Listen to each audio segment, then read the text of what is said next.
भव्य असा रस्ता रोको आयोजित केलेला आहे बांधवांनो.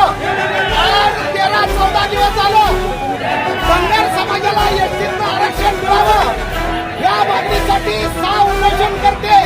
आज 14 दिवस झालं 3 आनापाण्याची पंढरपूरमध्ये बसलेल्या बांधवांनो.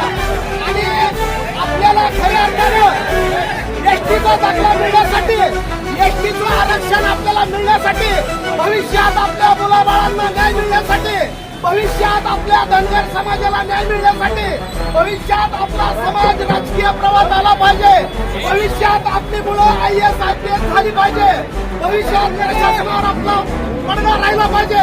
या दृष्टिकोनातून संपूर्ण महाराष्ट्र राज्यामध्ये रस्ता रोको आयोजित केलेला आहे. या रस्ता रोकोचं कारण हे आहे बांधवांनो, या पंढरपूरमध्ये 6 उपोषणकर्ते आज 14 दिवस झाले बसले. या उपोषणकर्त्याला पाठिंबा देण्यासाठी आणि आपल्या न्याय हक्काच्या मागण्यासाठी आपण सर्वजण या ठिकाणी उपस्थित राहिला. याबद्दल प्रथमतः मोहोळ तालुका धनगर समाजाच्या वतीनं मी तुम्हा सर्वांचं अभिनंदन करतो. आपण सर्वजण याच ठिकाणी उपस्थित राहिला, रस्ता रोकोला आला, याबद्दल सर्वांचं अभिनंदन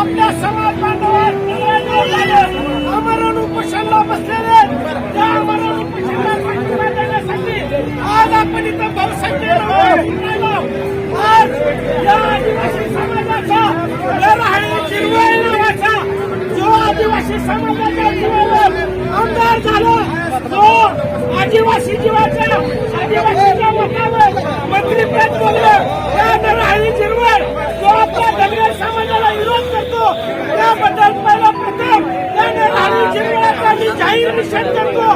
जिथं सर्व धनगर समाज जिथं आमरण उपोषणाला पंढरपूरला बसलेले सर्वांना पाठिंबा देण्यासाठी माझा धनगर समाज एवढा मोठा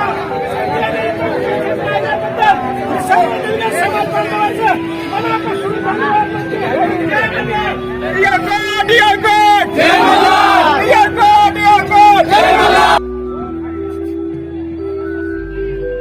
तिकडे लावा मग तुझी कोणी येत नाही.